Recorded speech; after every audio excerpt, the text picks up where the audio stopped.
Welcome to That's Debatable. My name is Ryan Dietrich, here with my guy Jeremiah Bays, and special guest for today, voice of the Columbus Blue Jackets, Bob McElligott. And we are here for a special edition, middle of the week Stanley Cup preview. Avalanche are up 2-0 over the Tampa Bay Lightning. So we're going to do a little recap of how we got here and talk about what's going to happen from here on out. So Game 1, overtime win in Colorado. Avs were up 3-1 at one point. Tampa Bay came back, was awfully close down to the wire, but the Avalanche snuck away with an overtime win. So after Game 1, what's your initial takeaway? It was a well-fought match, pretty even throughout. Did anything stand out to you? Yeah, Tampa Bay giving up power plays to the Colorado Avalanche. Yep. That was the big thing in that game. It's what leads to the game-winning goal in the overtime, the penalty that carries over from the third period into the overtime and really set them up. Listen, both of these teams are really deadly when they get the man advantage, so the game plan has got to be the same for both. You've got to stay out of the penalty box. It's a cliche, but it's really true in a series like this because these teams have such a high-powered offense that if you're going to give them that advantage, they're many times they're going to beat you with it. So the Lightning, they got bit by that in that game. They did a great job to come back. I mean, they're the two-time defending champs. There's no question about that. You can't just write them off. Even where they are right now, you can't just write them off. But they came back in that game and then fell a little bit short. Disappointing for them. But one thing that the Lightning knows after winning the last two Stanley Cups, these are 7-game series. It's about how you get back up after you lose Game 1. And if you lose Game 2, how do you respond in Game 3? They have that experience. The Avalanche is hoping they don't get to use that experience. So there's a stark contrast between Game 1 going into overtime and the Game 2 7-0 blitz from the Avalanche. Almost a record-setting, game shutout for them. How you talked about the power plays. Definitely a big advantage for Colorado in Game 2, but they got a lot of goals not off the power plays. How does Tampa Bay respond to that? Or I guess my better question is, how and why did they give up so many goals? Well, there are some games that you get into where, it's 7-0, and it looks terrible. Right. But that's a touchdown. Yeah, it is a touchdown. You're right. Doesn't happen often. But it's 1-0, 2-0. You can, the cliche in a game like that will be, when you can lose 1-0, you can lose 7-0. It's the same thing. Right. It's not quite the same thing because of you're going to be able to break down how many mistakes there were that resulted in goals against. It feels different too. It does feel different. But again, if you are a team like the Tampa Bay Lightning and you have the experience that you have, right. You can come back from that and say, that's a blip on the radar screen. That doesn't happen. Shouldn't have happened. It did happen. Now we got to get back to being who we are and what we are. Is it devastating? You don't know till the series is over. Like when the series is over, you're going to be able to look back at that game too and say, man, that was as big of a win as it looked to be at that time. Or you may look back and say, wow, that was a big win at the time, but it just kind of got the Lightning to refocus and get back to what they need to do. So when it's over, we'll see which way that goes. But you're right. It looks devastating right now. When you get beaten that bad, national television, Stanley Cup final, for a team that's not used to getting beaten like that. Right. So how important is home ice advantage? Well, I think it's really important. I mean, Colorado wins their 2 on home ice. You go back to that Rangers series that the Lightning played in the Eastern Conference Final. Right. They dropped the first 2 in New York. Yep. Then they went home and they won the next 2. And then all of a sudden, they won 4 straight. Yeah, you're looking at a best of 5. And that's where you're looking to get to. It literally is the one game at a time. Again, it's all not cliches, but that's right. It is. If you get a win, if you get that first home win, then you can say, okay, now we're just down by a game, and we have another one to play at home. If you play that one and you win it, now it's back to even. You've got the team that was up 2-0 questioning, what did we do to fall off of where we were? Right. You have the other team saying, okay, we've got our stuff together now, let's go from here. So, home ice advantage is absolutely huge, and I think we've seen in these playoffs a lot where the home crowds have really pushed those teams. To me, that happens a lot in sports, but I still think we're close enough to the whole pandemic thing where it wasn't that long ago you were playing with nobody in the building. Right. You were playing with half capacity in the building, and now everybody is back in there. The energy is just incredible in these buildings, and I think it really does make a difference. I mean, it even goes to the other sports. I was watching the U.S. Open over the weekend, and the golfers were talking about how the crowd energized them. That's not something that you're normally talking about in that sport, but I think that all comes back to the fact that we spent so much time where you couldn't have that size of an audience, and now you do, and it's providing a little bit of an extra factor. So I think when it comes to home ice advantage, I think it's really big in these playoffs. I gotcha. All right, so Tampa Bay, what's the biggest thing they need to correct from Game 2? You know, what was their biggest weakness in Game 2 that they're going to try to correct? They got completely outskated. I mean, it was like Colorado was skating with a jetpack on their back, and the Lightning were standing still. And it was incredible because that's not what the Tampa Bay Lightning are. That's not how they won the last 2 Stanley Cups. They won it with high-octane offense. And they just haven't been able to get it going. And give Colorado a lot of credit for that, because the way that they have forechecked, they put the pressure on the defensemen of the Tampa Bay Lightning. Like, they're on them immediately. And they have to make quick decisions. A lot of times you have to make quick decisions. You make bad decisions. And they have made a lot of bad decisions in this series. A lot of turnovers that are uncharacteristic for them. But I think the Avalanche has forced that with their pace of play in the first 2 games. Gotcha. I was going to say, Colorado, their weakness the last couple of years has been that defense, haven't been quite as physical getting them through the playoffs. It looks like they've changed that. Darren Helm's bringing some heat a little bit. Manson's in there. The Johnsons he mentioned. Has that defense improved enough to really slow down this Tampa Bay squad? It sure looks like it. Yeah, I mean, I think they did some incredible things at the trade deadline. You know, it's easy to look back in hindsight and see the guys that you added.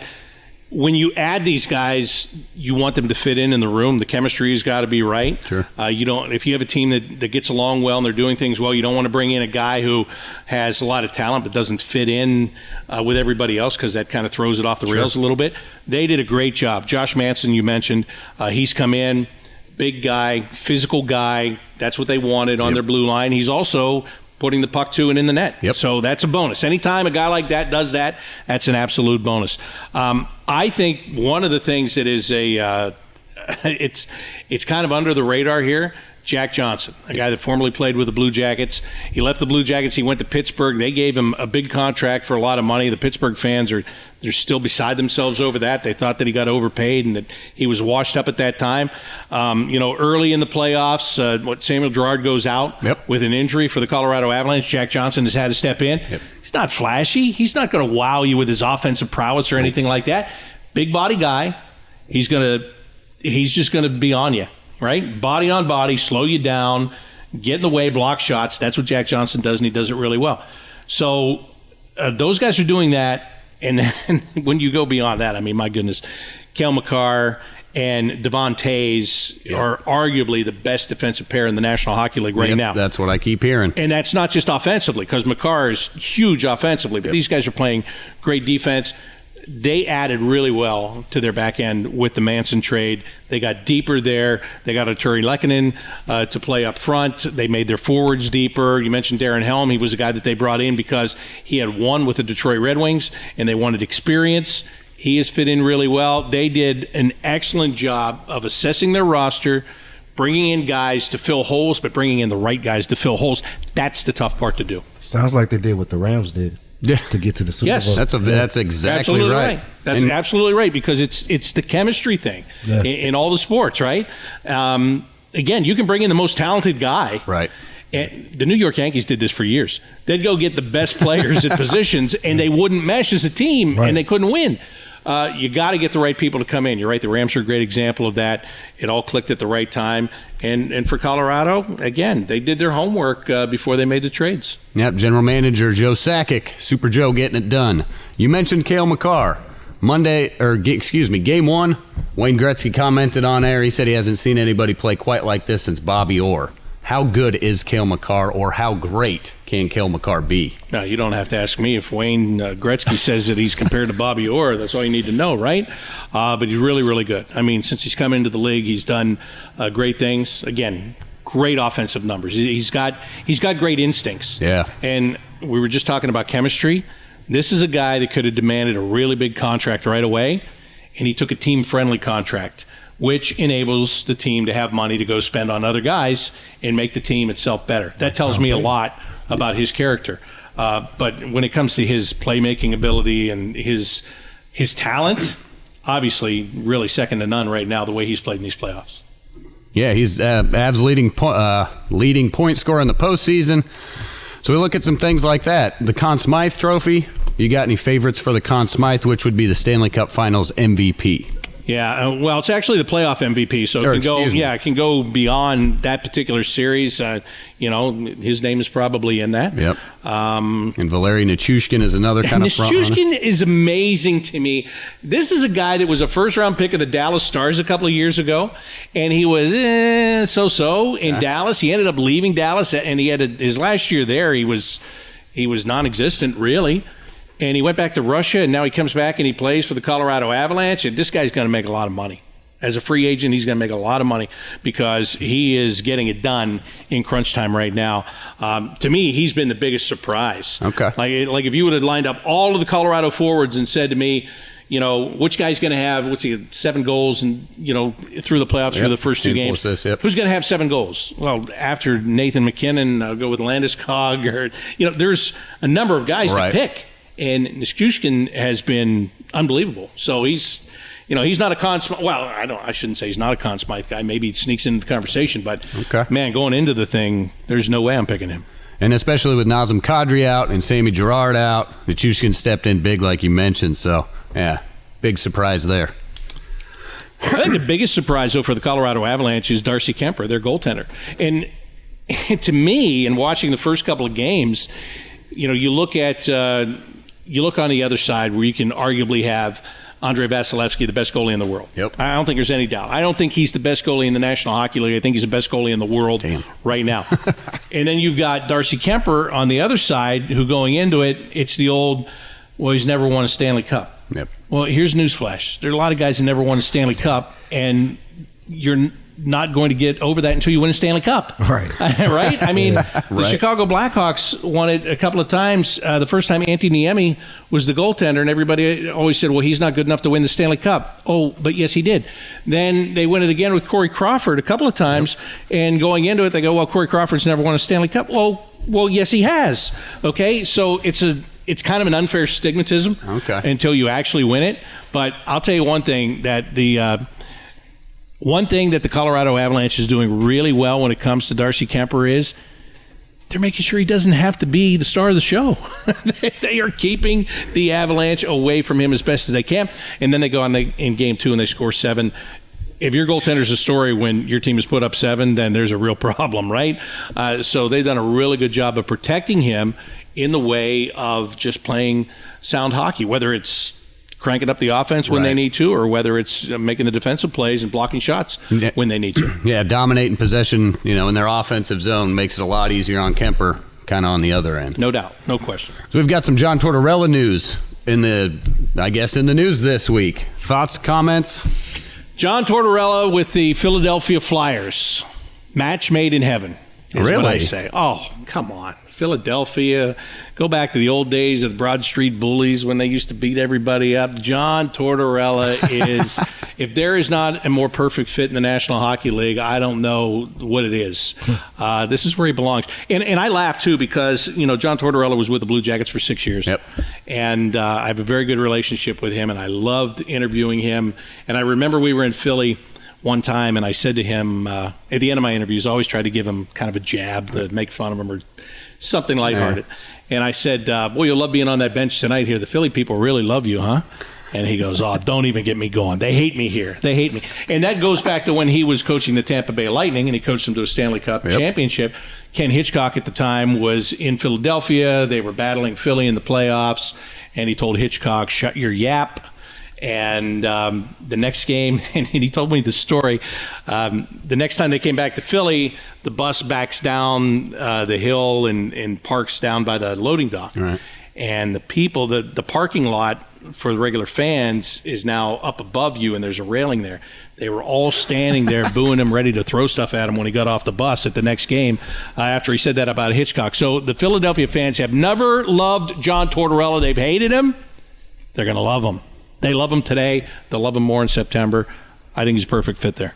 That's awesome. That's great. Go from hate to loving him. Hey, bring him here. We'll love him, right? That's right. That's hockey. And I mean, it's. I think the league is better when John Tortorella is in it. because he's just such a wild card. He doesn't do things by the book. He doesn't do his interviews by the book. He says what's on his mind. Yep. It gets him in trouble at times. I get that. Sometimes maybe you shouldn't do that. I get it.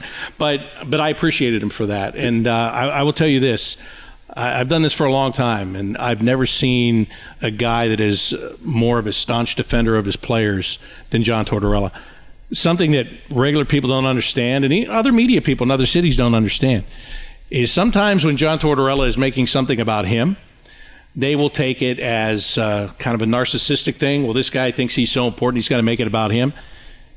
He's doing that because he's deflecting from his players. Yeah. I saw it where there was something that should have been asked of players, and the media never even got to that point because of what he said after a morning skate, before a game, before we even went in to talk to the players. Whatever he said took all that focus and put it on him, and the stuff about the players was either forgotten or it didn't matter anymore. You know what I mean? It wasn't a story anymore. And it's not because he has to be the center of attention. He does it many times because he doesn't want his players to be the center of attention. And I think you have to be around every day around this man to understand that and really get to know who he is. I have so many people ask me, that's one of the favorite questions that people ask me. What was it like working with Torts? And I can't tell you that when I say I love that man, how many people are shocked and surprised. Really? You like him? This is one of the best guys I've ever met. I texted him when he got the job. Cool. Congratulated him. I reminded him that I told him on April 25th that I can't wait to see you the 4 times we play the Flyers next year, which is a true story. I did do that. He didn't say a word at the time, but I wanted to remind him that we did have that texting conversation. Nailed it. And but he's great. So I'm looking forward to having him back in the league, back in the division. Some people aren't thrilled about that. I'm happy to see him 4 times a year. Well, you said it. You said the players will like him in Philly, and if he's no, I didn't say that. I didn't say that. But if he stands up behind his guys like he typically does in the past. Listen, Cam Atkinson played for him in Columbus. Cam Atkinson's now in Philadelphia. Cam Atkinson knows that they need accountability in Philadelphia. Okay. That's what you're going to get with John Tortorella. You may not like it. In fact, some players will absolutely not like it. But it's needed. That organization's a mess right now, and they need to make roster moves. They need different and better talent in some cases. So they've got to get through that. But when it comes to the accountability factor, John Tortorella will bring them that. No matter what the talent is on the roster, his teams will play hard. They will not have a choice. So I will not say all the players will like it, but they will respond to it. I like it. Speaking of moves in the offseason, what are the Blue Jackets? What do they need to do to improve coming offseason and with the draft? Are you looking for them to make moves with trades, acquire new players through the draft? Where are the Blue Jackets at? Well, there's a lot of things that need to be done. They've done a lot so far. I mean, they've signed all 3 of their goaltenders. The goaltending position is decided and won't change. Elvis Merzlikins will be the number 1 guy. Jonas Korpisalo is coming back, and he'll be the backup. And then Daniil Tarasov, who was really starting to show some really good ability last year before he got hurt, he'll be the number 3 guy. And he's got a 3-year deal, so if he lives up to what he's supposed to be, by the time he's going to be a bargain. By year 3, he's going to be a bargain on that contract. So that position is taken care of. With the forwards, they've done a good job of signing the guys they have to sign, with the exception of Patrick Laine to this point. There are some people that are worried about that. I'm not at that point yet. Both sides are saying the right thing. They both want to be together. The team wants to have the cost certainty for their cap for not just now, but to get more competitive moving ahead. And of course, Laine, you want the money, but again, we talked about team-friendly contracts. Sometimes you have to decide. I can take all the money, and then there's not enough money for guys that can play on the same line with me, or I'll take this much money now, and it's still going to come to. The guy's 24 years old. I mean, he's going to get a lot of money before he's done playing in the league. So, but from his camp standpoint, I would think if I'm an agent, there's an arbitration filing deadline, and you don't have to do that today. You don't have to do that tomorrow. You can let it go as close as you want to up to that arbitration filing. You can file arbitration, and you can agree to a contract before you ever go and have a hearing. That's the leverage you have as a player and as a player agent. So if it goes closer to that, that doesn't shock me. But that also, I don't think that means it's not going to get done. I just think that's posturing to where you've got to be. Sure. But Line A is huge, obviously. He was a point-per-game guy when he was healthy last year. Yep. You want to score goals, you need goal scorers. This guy can score goals. They still have a glut of wingers. I could see them moving some of those wingers to try to shore up the defense. They did a good job with the defense last year, but they're young. I think they learned a lot about them. I think there's some guys that, Adam Boquist was hurt a lot, but when he was healthy, he scored 11 goals. He's got a real good scoring touch. His defense is suspect. He knows he has to get better at that. They've already said they need him to bulk up. They want him over the next 2 seasons to get bigger and get heavier. He needs to. But he can score. So, I'm not letting that guy go unless I got a heck of a deal. Okay? Unless I got... Nobody's off the table, right? Nobody's off the table, but I've got to be... You're going to have to wow me to take Adam Boquist right now because of how he can score. You like his prospects that much? I do. Yeah. I do, because especially when you're talking about having a good power play, you want guys that can run the point on the power play. He's one of the guys that can do that. Jake Bean they brought in last year. They got him when they made that trade with Chicago for Seth Jones, and then they got him from Carolina. Jake, I like Jake. He's one of the guys, though, that I could see them moving him out to go get a bigger, more physical defenseman, whether it be in a trade or free agency. That's a guy. Andrew Peak ended up playing top pairing with Zach Werenski last year because everybody else got hurt, and he did a great job. I think in an ideal world, he's not a top pairing defenseman. He's probably he could be a second pair. To me, he could be a second pair with Vladislav Gavrikov, probably with a really good team. He's a third pair guy, and that's not to knock him. That's just saying that's where he is. But he did a really good job. He improved a lot. I voted for him for my most improved player of the year. Who was the most improved player of the year? They never announced it, but so I don't know what they're waiting for with that. But I mean, it was a team vote thing, so I gave it to the team PR, and I haven't heard. That's a great question. We'll follow up. Guess what? I'll tell you, it's Andrew Peak. It's Andrew Peak. There it is. You heard it here first. Well, that's debatable. But he was, they can make moves there. I think that's where they need to get a big guy, physical guy. One thing that this team did, they got run over a lot this year by teams. Yep. You don't need to have a fighter, a guy that's going to fight 3-4 times a game. That doesn't happen anymore. But you need to have somebody that the other team will go, before I blow up Cole Sillinger with a hit, I have to think, do I want that guy coming back after me? So I could see them getting that. Kind of that piece. On the blue line. Okay. Yeah. So that'll be interesting. They have the 6th and the 12th overall picks in the first round. Always good. Yeah, hopefully. I don't know. Draft picks are so... usually when you're picking in the top 10, they work out. But I'm always give me a guy I know can play right now. I'm an impatient guy is what I'm trying to say, I don't. You want proof. Forget them picks. I'm like, so what, 3 years from now? What are we going to do right now? Exactly. But that's not always the right way to go about it either. But they could use those picks, and they could trade for a right-now guy. They could use one of them. They could use both of them. I don't think they'll use both of them. I could see them maybe using one of them. I could see them taking that 12 pick and trying to parlay it into something. For sure. Is there anyone out there that they could use? There's plenty of guys they could use. Yeah, there's one name that comes to mind? Well, there's, we're talking about defense. Josh Manson is a guy who's going to be an unrestricted free agent. Yep. Are you going to want to pay whatever he's going to want? I don't know. Nikita Zadorov is a guy who's in Calgary. He's going to be a free agent. He's a big guy who is, he lowers the boom on guys with his hits. So there's a couple of guys out there. There's a couple of guys, and those are free agent too. So that's not talking about a trade, right. But Jacob Chychrun with the Arizona Coyotes is a guy that was talked about last year, and they were floating his name out there. Arizona was. That's a guy you're going to have to send a first-round pick and a prospect, or maybe 2 prospects. So somebody like that. Pay the price for it? Perhaps. Okay. We'll have to wait and see. All right. Well, drafts and all those things aside, tonight is Game 3.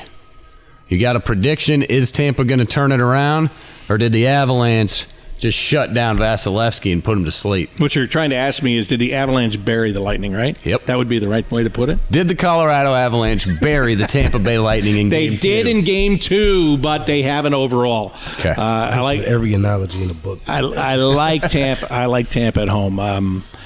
It's a tough place to play. It really is a tough place to play. Colorado was a really tough place to play. Their crowd was great. It was loud watching it on TV. I was going to say, you've been in those buildings in that scenario. Is it – because when I was watching that, man, I couldn't help but be amazed or think that, good Lord, it's just raucous in there. Is it that crazy? But the playoffs feels like that. It is. A couple years ago in Colorado, there wasn't anybody in there. Nope. I mean, they were not good, and it was an empty building. But this year was different. The Blue Jackets did beat them out there this year, which was nice. It was an overtime game. They came back and tied it, and it was loud in there. But in Tampa, I've had the fortune of being in Tampa for playoff games, and it's crazy. And I really had good fortune because they had the 3-0 lead, and then the Blue Jackets came back and beat them 4-3, and that shut them all up. Yep. And then they won the second game, and that shut them up. And then we never went back there again, which was even better. But it's tough. I don't think – I'm not writing off the Tampa Bay Lightning. I mean, they are the two-time champs for a reason. Right. They got knocked around. They're embarrassed. I hope so. And they, there's no doubt. They should be. There's no doubt. But they've got to give Vasilevsky a chance. They've got, and how do you slow down the Colorado Avalanche? A couple of ways you can do it. One is you got to put the body on the defenseman to slow them down. I talk with guys about this a lot. It's not a big check. Sometimes it's just a little bump. Sometimes it's don't let them get the first two strides, right? Yep. Yeah. Just like when you're running. If you're able to get those first two steps, man, you're ready. You're almost at full speed, right? Yep. But if somebody can just put a shoulder into you, all of a sudden that second step is you're still wobbling a little bit, and now it takes you two more. That's what they got to do with the Colorado Avalanche. Easier said than done. Yep. They better bring their skating boots and be ready to go, because if you're not ready, Colorado's proven this. If you're not ready to skate, you're not ready to win. I like it. All right, that's kind of it for Game 3 predictions. I think the Avs are going to take it. I think they're going to sweep them out the building. You got a prediction for Game 3 tonight? Oh, my goodness. You already know I'm rolling with the Lightning, man. They got to bounce back. I don't know. I hope they rewatch that film. They seen everything that went wrong, and they bring it. They got to lay it all out there on the ice. That's unacceptable. And it's not just because I'm trying to become a fan. Right. Just watching sports, you got to compete, and it looked like they couldn't compete, or it just looked like that the Avalanche was out of their league. Like I told you, they don't even deserve a plane ride home. That's the Take bus. the bus. Like, nah, y'all got to think about what y'all did for. No more thin air, by the way. Yeah, that's another thing. That's maybe I'm making too much of that, but I think there's something to. I mean, you've been out there. It's short shifts when you're in Colorado. You got to take short shifts because of the air. Altitude. As I told Cole Sillinger when we were out there this year, 18-year-old kid making his NHL debut this year, and we were standing there in the morning, and I said, hey, short shifts tonight. They tell you about the air? He goes, yeah, and I said, well, it's a lot easier to breathe when you're winning, right? That's a good point. So. The Lightning will be looking to breathe in their own humid Florida air tonight. Yeah, there you're right. Breathe a little easier, too. Yeah. All right. So I lived in Denver for the last couple of years. While I was out there, got to listening to the Avalanche on the radio. I'm a big Connor McGahey fan. We were talking a little bit about this before the show. Do you have a favorite NHL radio play-by-play other than yourself? Well, my favorite guy retired. My favorite guy was Mike Lang in Pittsburgh, who I grew up listening to and modeled after. No question about that. But, the thing I liked the most about Mike was when you grow up for years listening to somebody and you hope, you always think that they're a great person just from what you hear, right? Radio or TV. And when you meet them, you hope that they're really a great person. And he was. He's absolute gentleman. And he retired before this past season, so he would have been on my list, but I guess he doesn't qualify now. I do like Connor McGahey a lot. He's a fun guy. Yeah. We were supposed to go to Finland and play against the Avalanche the last 2 seasons. Connor and I have talked about how much fun we're going to have in Finland, and it got whacked twice. We didn't get to do it.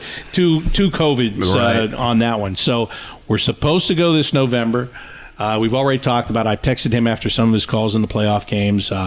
He's a great guy. He's a lot of fun. So even though I don't like to agree with you a lot, I'll go with Connor. All right. And then, man, that'll be an awesome trip if you guys get to Finland in November. Hoping for the best still. Hopefully it's not 3 in a row. Hopefully you get there this fall. Yeah, that would be nice. But that's a special edition Stanley Cup Finals here on That's Debatable. Yes. And again, I'm Ryan Dietrich here with my guy Jeremiah Bays. Yes, sir. Biggest thanks, Bob, for coming on. We appreciate having you. Appreciate it, man. I definitely. And we'll be listening to you in the future for sure. All right, great to be with you guys. Thanks. Yes.